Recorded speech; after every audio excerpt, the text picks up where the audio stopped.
বহু বছর আগের এক চাঞ্চল্যকর ঘটনা। নাসুহ নামে এক ব্যক্তি ছিল, যার গলার স্বর এবং শারীরিক গঠন ছিল হুবহু মেয়েদের মতো। তার দাড়ি গোঁফও ছিল না, দেখতে একদম নারীদের মতোই লাগত। এই শারীরিক বৈশিষ্ট্যের সুযোগ নিয়ে নাসুহ এক ভয়ানক প্রতারণার আশ্রয় নেয়। নাসুহ নিজেকে নারী হিসেবে পরিচয় দিয়ে মহিলাদের রাজকীয় গোসলখানায় দাল্লাক বা গা ডলুনি বা সেবিকা হিসেবে কাজ শুরু করে। সে চাদর ও নেকাব পরে থাকত, তাই কেউ তাকে সন্দেহ করত না। কিন্তু বাস্তবে সে ছিল একজন কামুক যুবক।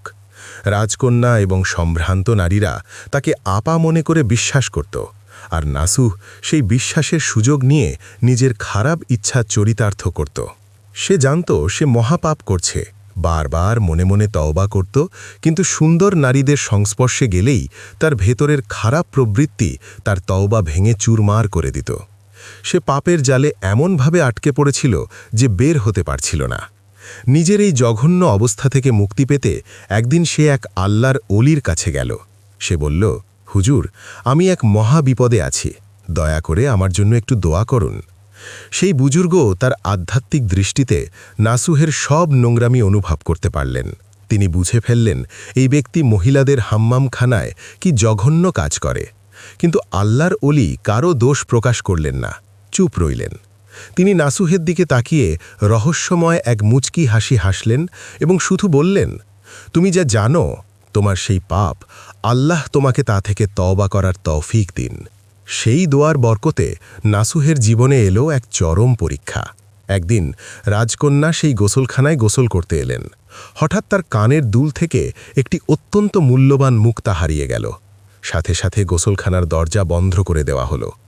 নির্দেশ এলো সবাইকে বিবস্ত্র করে তল্লাশি নেওয়া হবে।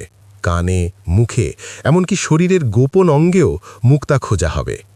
গোসলখানার প্রধান সেবিকা একে একে সব নারীকে উলঙ্গ করে তল্লাশি শুরু করল। এই ঘোষণা শুনে নাসুহের আত্মা শুকিয়ে গেল।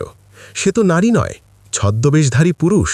যদি তার কাপড় খোলা হয় তবে তার আসল পরিচয় ফাঁস হয়ে যাবে, আর রাজকন্যার সামনে পুরুষের উপস্থিতি প্রমাণ হলে তার শাস্তি হবে নিশ্চিত মৃত্যুদণ্ড, তাও অত্যন্ত নির্মমভাবে।